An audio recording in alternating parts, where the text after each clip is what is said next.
Buenas noches. Buenas noches. ¿Cómo están? Buenas noches. Buenas noches. ¿Cómo están? Buenas noches. Qué gusto. Buenas noches, profe. Hola, ¿cómo les va? ¿Cómo están?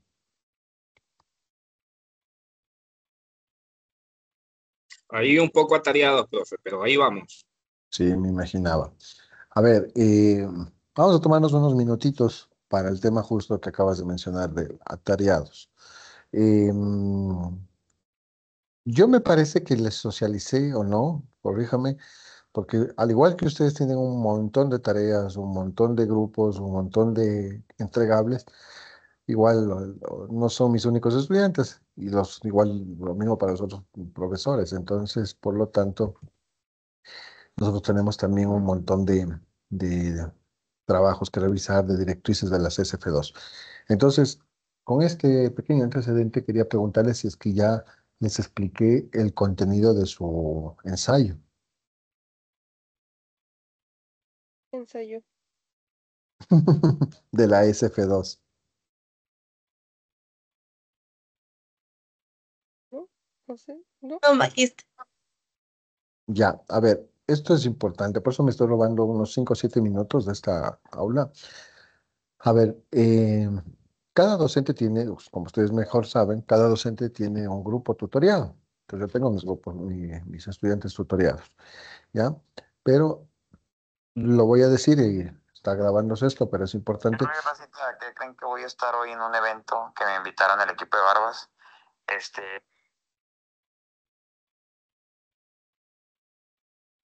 Renata, ¿querías decir algo? Renata Elizabeth. No, magíster. A ver, bueno, lo que les decía es que en las otras aulas lo que ha sucedido es que tienen este vacío de cómo trabajar el ensayo académico de la ASF2, el producto académico. Entonces, no sé si este es el caso, entonces lo que nos hemos robado un poco para explicar, digamos, en toda la aula, porque todos tienen que hacer, en diferentes grupos, todos tienen que hacer el mismo componente que es este ensayo. Pero si no hay ninguna duda aquí, excelente, podemos continuar con lo nuestro.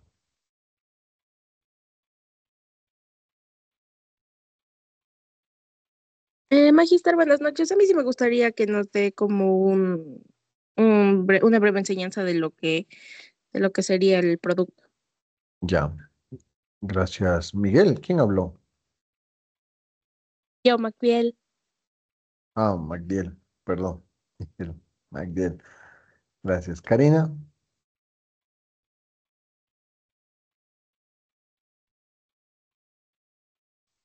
Sí, también estaría muy bien que nos explique un poco.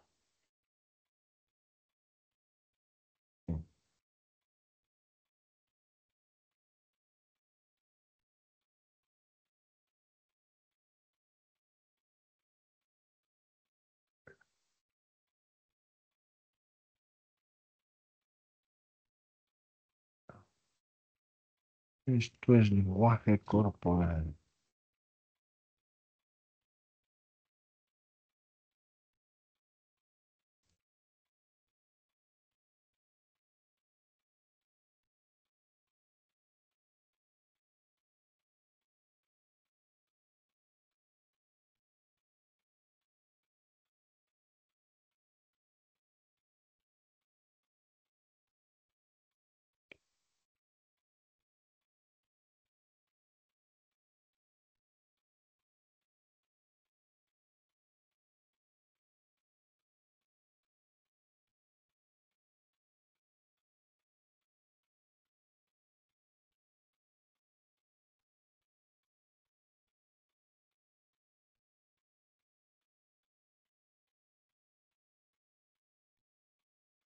A ver, bien.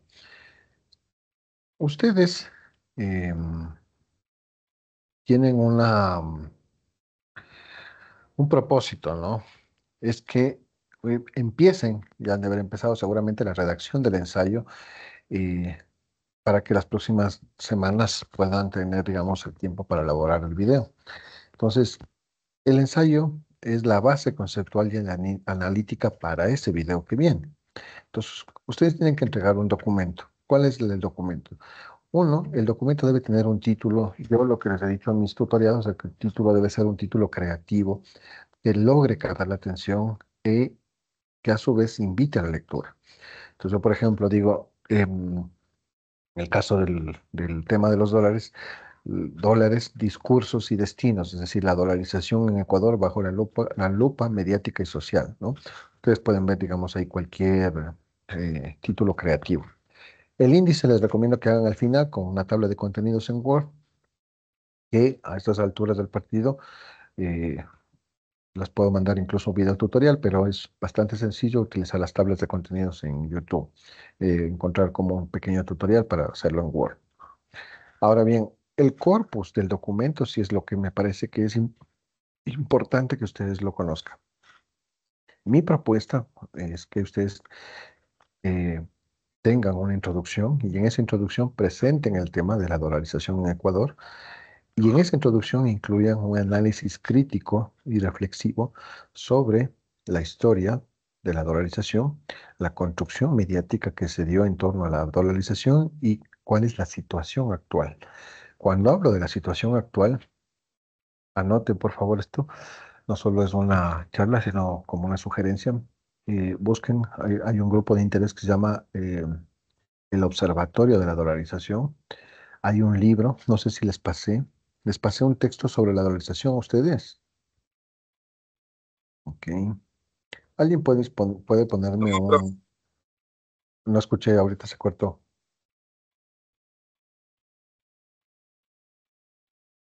Hola.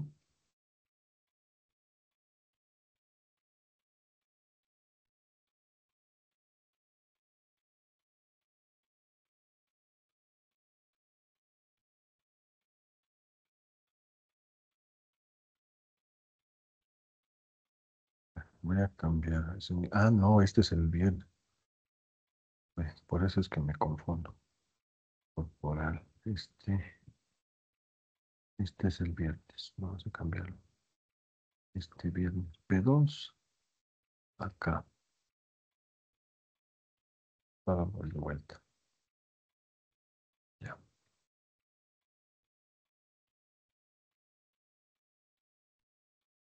Tampoco está aquí.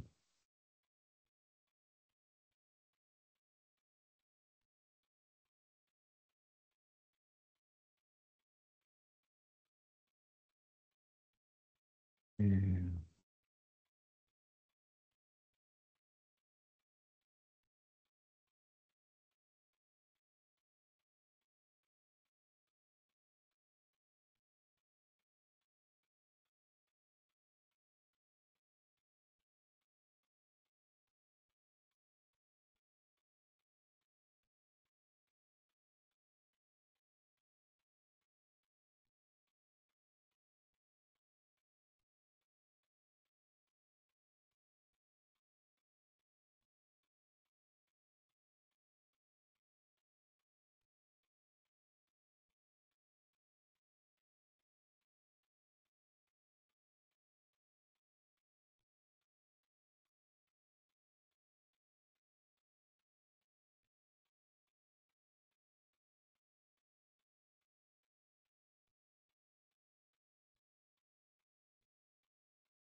no encuentro pasé estos libros recién a uno de los grupos. Como ven, nosotros tenemos un montón de grupos.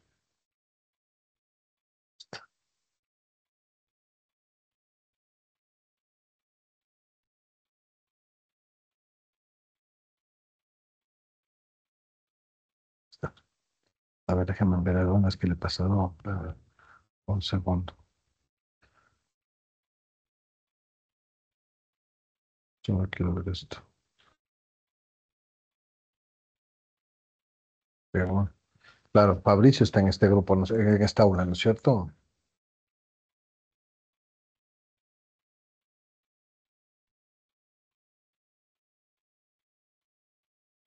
Mi grupo 3. Bueno, no me responden aquí. A ver, les voy a mandar cosas que les van a servir. Observatorio de la dolarización y este texto.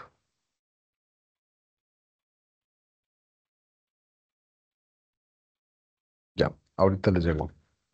Bien, entonces, les decía, la idea es que en la introducción también hablen sobre la perspectiva actual, ¿no? Es decir, qué es lo que está pasando ahora, la situación actual. Y es importante que ustedes mencionen la metodología, es decir, es una investigación, lo suyo es una investigación documental que tiene un análisis de medios, ¿sí? Y a la vez los medios tradicionales, sobre todo, ¿de acuerdo? Y también los medios digitales. Y ustedes seguramente harán entrevistas, ¿no? O si no las han hecho ya. La idea es que ustedes expliquen cómo el ensayo que ustedes están realizando integra los conocimientos de varias asignaturas. En este caso está Historia de la Comunicación, Realidad Nacional, Lenguaje y Comunicación, Medios y Sociedad, Tecnología de la Comunicación y, en el caso nuestro, Lenguaje Corporal y Manejo Escénico, ¿de acuerdo? En un segundo punto, ustedes tienen que abordar el contexto histórico y socioeconómico, es decir, explicar los antecedentes económicos, crisis financiera, fuga de capitales, feriado bancario, qué es la inflación y la depreciación que tuvo el Sucre. Describir el contexto político, en el caso del gobierno de Yamil Maguán, las protestas y el anuncio de la dolarización en el año 2000. Con estos insumos, ustedes hacen un análisis eh, y hacen un análisis de los primeros efectos que tuvo este impacto de la dolarización en las clases populares y cuál fue los impactos, en este caso la pérdida de ahorros, el desempleo, la migración. Yo les recomiendo que usen datos estadísticos del Banco Central, del INEC, de la CEPAL, del Banco Mundial para sustentar esto que ustedes que van a ver. Y por un punto más adicional, ustedes en un capítulo, digamos, en una parte de este ensayo, un subtema, es el análisis mediático de las narrativas comunicacionales, porque eso es lo que se les solicita. Entonces van a tener la cobertura durante la crisis, es decir, medios tradicionales, la prensa, la TV, el tono, si es alarmista, si es oficialista, cuáles son los discursos de los líderes y el uso del lenguaje corporal. Ojo con esto, el uso del lenguaje corporal en los líderes. Para eso, ustedes van a tener ahí, hay un documental muy bueno, les voy a pasar en este momento para que ustedes lo tengan y le saquen provecho. Ok, les acabo de empezar.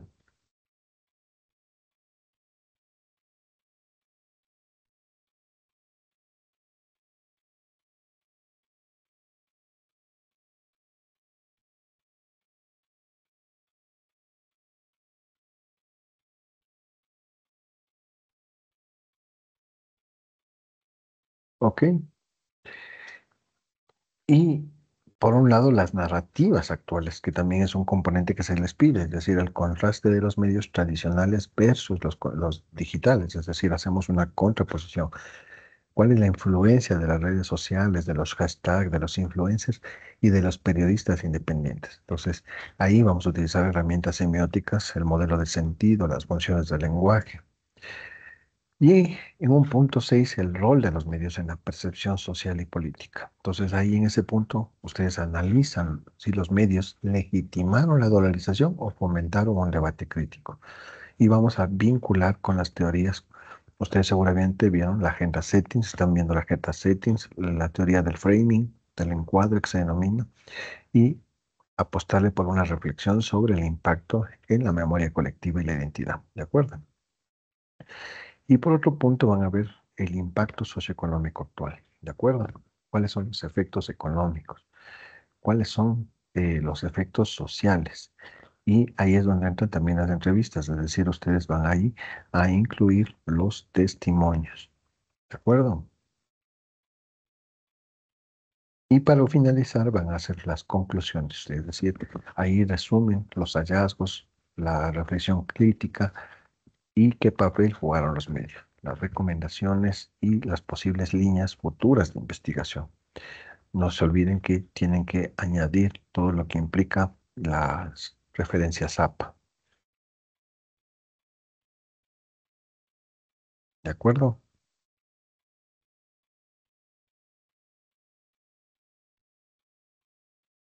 ¿Preguntas, Karina?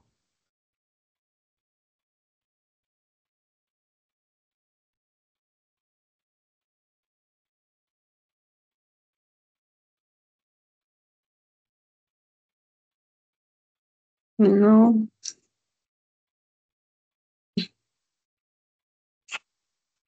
Ok,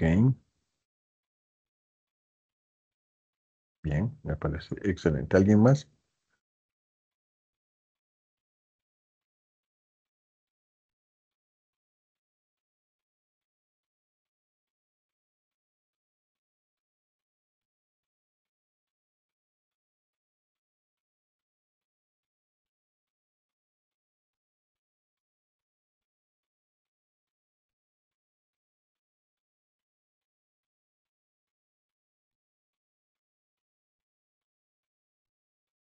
Bien.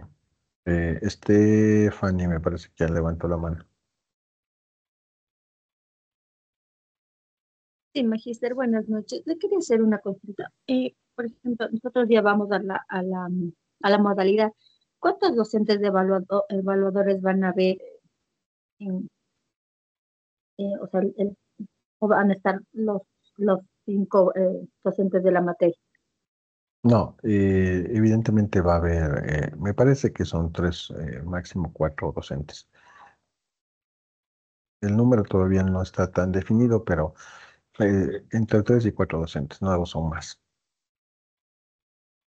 Y otra consulta, Magister. Por ejemplo, nosotros tendríamos que llevar todo lo que implica para la presentación, por ejemplo, el Infocus, todo eso. Cada grupo Sí, debe armar su Infocus. sí, Infocus. es muy buena, sí, es muy buena pregunta. Les recomiendo, si van a llevar Infocus, lleven parlante, extensiones largas, la computadora, cables HDMI y una regleta. Muchas gracias, Magister. Disculpe. Gracias. No, con gusto. Ok, bueno, empezamos. ¿No hay una pregunta más adicional? Bueno, vamos a empezar. Em,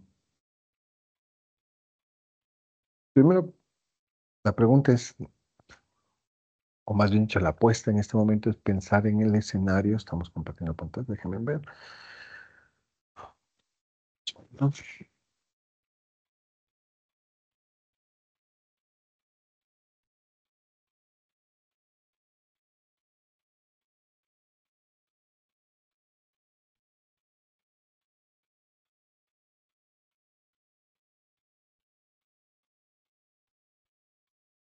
Sí, estamos compartiendo pantalla. Ok. ¿Qué pensamos? Es decir, cuando nosotros pensamos en el escenario como un lienzo en blanco, pensemos en ese ejercicio de un lienzo como un pintor que mira cada trazo para, digamos, plasmar, ¿no? En papel y crear una obra de arte. Entonces, nosotros, cuando generamos un guión en un escenario, usamos lo que se denomina la escenotecnia, que es una técnica para construir mundos. Entonces, la escenotecnia es el arte y la técnica de diseñar el ambiente visual de una obra, ¿sí? Aquí, en esa disciplina entra todo, iluminación, decorados, vestuario, escenografía, y cada uno de nuestros elementos ayuda a contar una historia, pero también a guiar las emociones del público, ¿de acuerdo?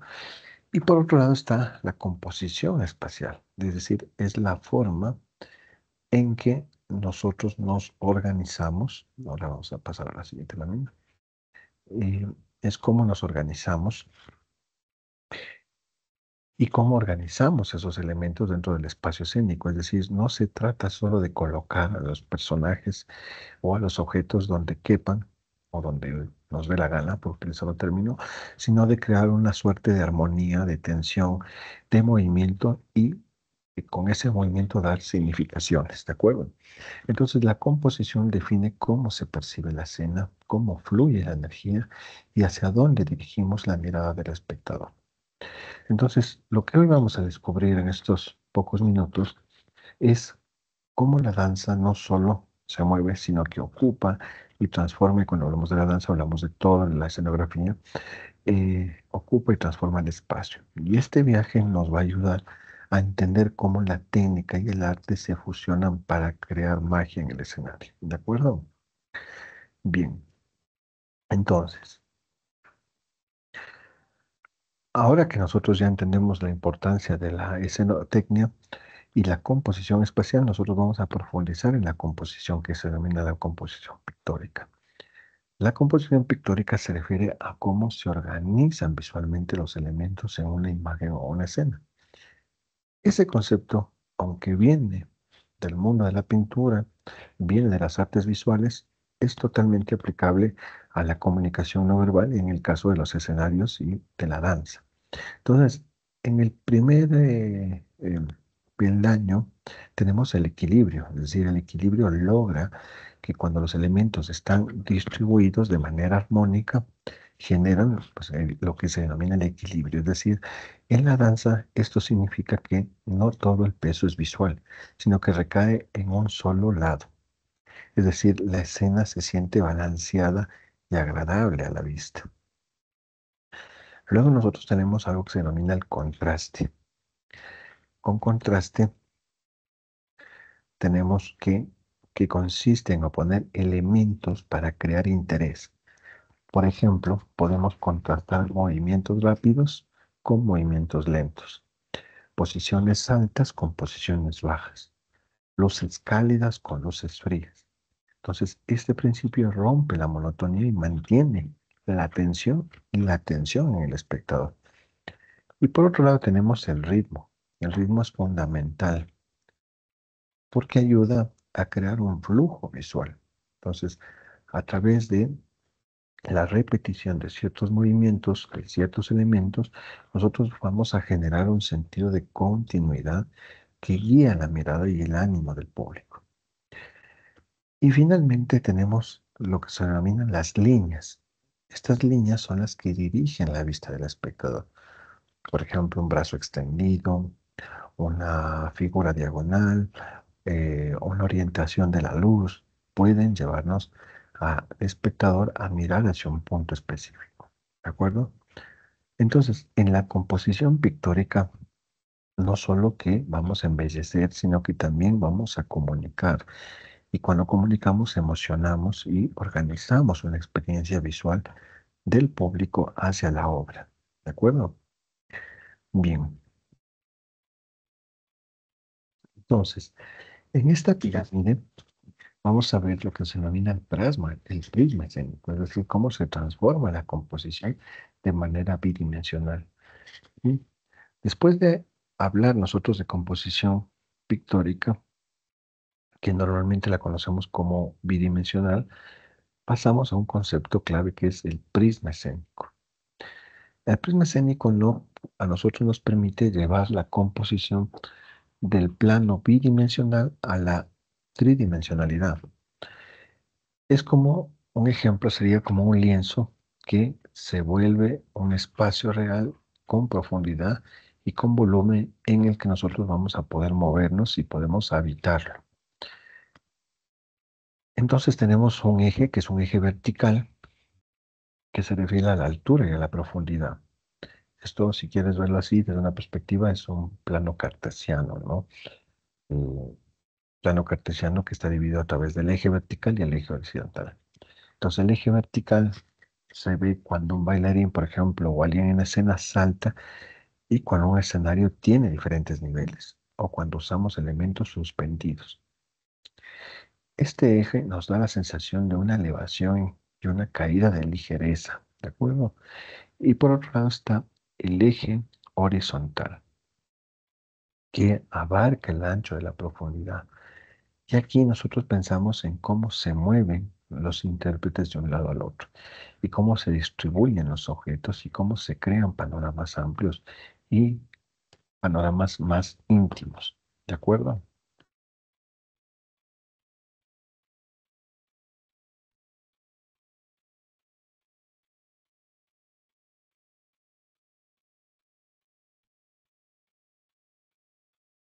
Y finalmente el eje diagonal es el que más nos invita a ser dinámicos. Entonces este eje nos introduce el movimiento de perspectiva y nos ayuda a romper la rigidez, ¿de acuerdo? Ok.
Bien.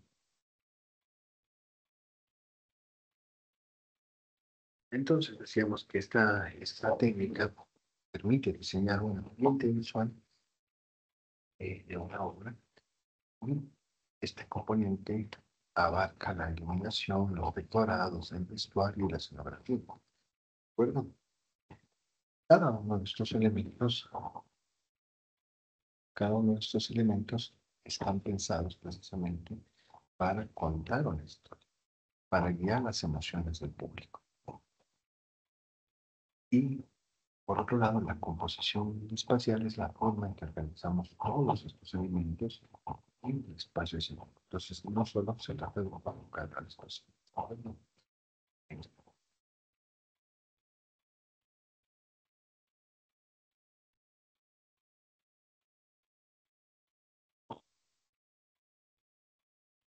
Entendemos nosotros cómo se mantiene la composición espacial. Cuando nosotros hablamos de la composición pictórica, siempre nos vamos a pensar en la organización que visualmente tenemos los elementos en la escenografía. Este concepto, aunque viene del modo de la pintura y las artes visuales, siempre va a ser aplicable al escenario de la escenografía. Bueno, porque el contraste que nosotros ya habíamos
a ver, a continuación, a ver.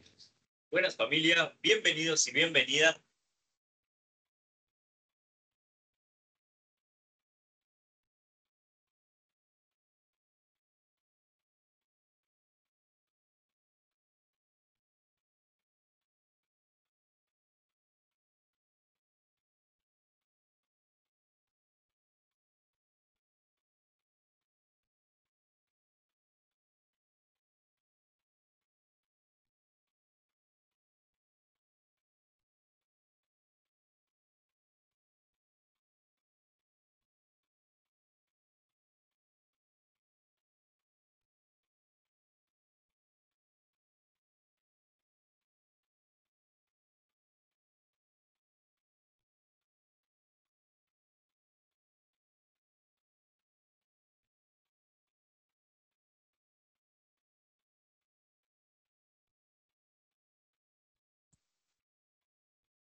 Me dicen este video, si lo visualizan, ya les voy a hacer algunas preguntas con respecto a la composición que les estaba justo hablando.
Umbrellas bloom along the shore, flip-flops dancing on. Ok. Se puso play. Bien, Saúl, cuéntanos, ¿qué entendiste de ese video?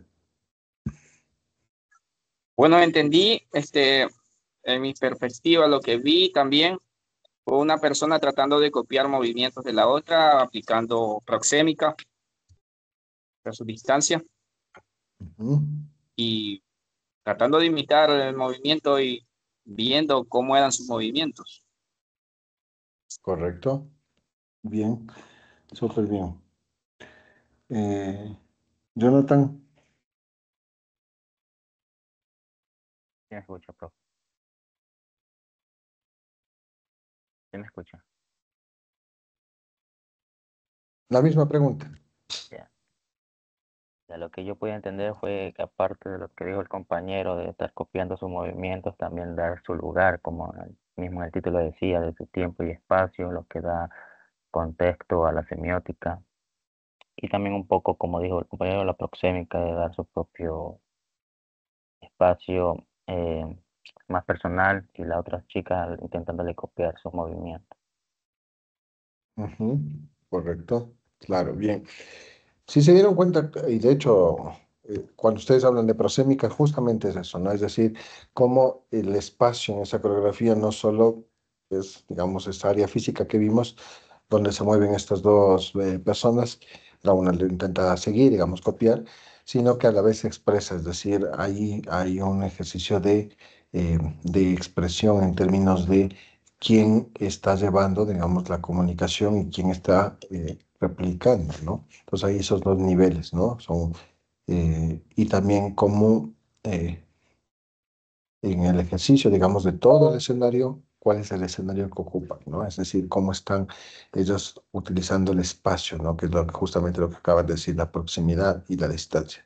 Y cómo esos dos cuerpos que ven ahí eh, se acercan y se distancian a la vez, ¿no? Entonces están ahí constantemente jugando al acercarse y al alejarse. Entonces generan esas formas, esas líneas, esos movimientos, esos contornos, esas siluetas que los cuerpos están, digamos, en esa escena. Bien. Y también está el tema del tiempo, es decir, cuánto dura cada movimiento. Eso es interesante. Eso es algo que se podría decir que es imperceptible, pero es importante, digamos, volverlo a ver o volver a recordar porque cada movimiento, cada secuencia tiene una velocidad, una rapidez o una lentitud. Entonces, no sé si han visto cuando estiran la mano o dan vueltas. En ese sentido, o lo hacen rápido o lo hacen lento, eso tiene que ver mucho con el tiempo. Entonces, estos ejercicios y la toma del tiempo generan énfasis que, digamos, son partes específicas de la coreografía que comunican algo. ¿De acuerdo? Entonces siempre los ritmos y los tiempos van a estar como de la mano. Y cuando hablamos de tiempo también estamos hablando de silencios, y los silencios y las pausas. Entonces son esos momentos en que también se comunican, como ustedes saben, los silencios comunican y generan expectativa, ¿no? Dicho de otra manera, por ejemplo, cuando ustedes escriben a su pareja o a su madre o a algún amigo y les dejan en visto o no les responden, eso es un manejo del tiempo también. Entonces generan expectativa, generan tensión, ¿de acuerdo? Lo mismo pasa en la escenografía, es decir, pasa en, digamos, en el cine, pasa en la música, pasa en la poesía, pasa en todo, porque es un factor comunicacional, el manejo del tiempo y de los silencios, ¿de acuerdo? Sí. Entonces, para finalizar, recordemos que... Oh, ¿quién anda con bebé por ahí? Em, recordemos que el espacio y el tiempo son dos grandes lienzos de la coreografía, ¿no? Hablamos del lienzo como la perspectiva del pintor, ¿no? Entonces, a través del espacio y el tiempo, eh, la comunicación construye paisajes visuales y temporales que guían la atención y crean emoción y narran historias, ¿de acuerdo? Y esas historias, por lo general, no están contempladas o no están cargadas de palabras, sino de lenguaje no verbal. ¿De acuerdo? Sí. ¿Preguntas? ¿No? Bueno, chévere.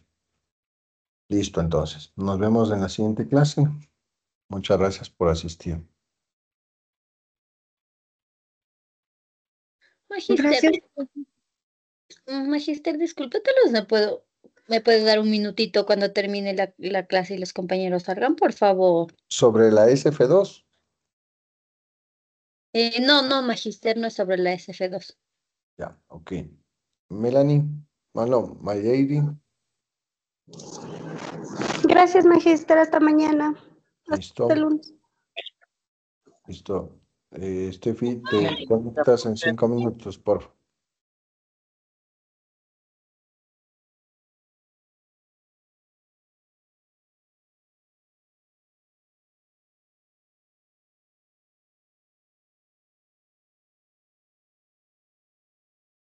Hasta luego, Magister.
Compañera,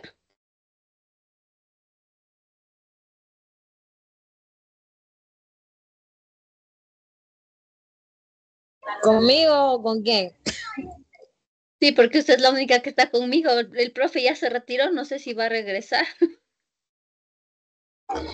Ah, que lo que pasa es que a mí me toca tutoría con él, entonces quería ver pues si me iba a dar, si no, para retirarme, pero no sé qué, no sé dónde se fue. Voy a preguntarle si va a regresar a la clase. Porque ella también le escribí a WhatsApp y no me responde. Ahorita le escribió usted.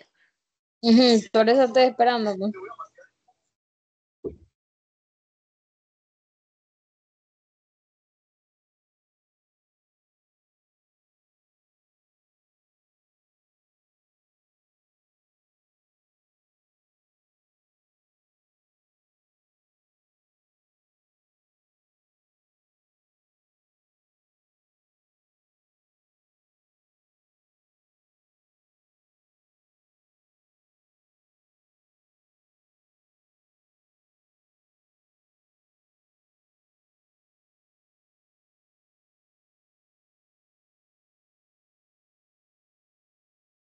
¿Y ahora qué será que le esperamos? Sí, yo digo que hasta las 10, si no, ¿qué podemos hacer?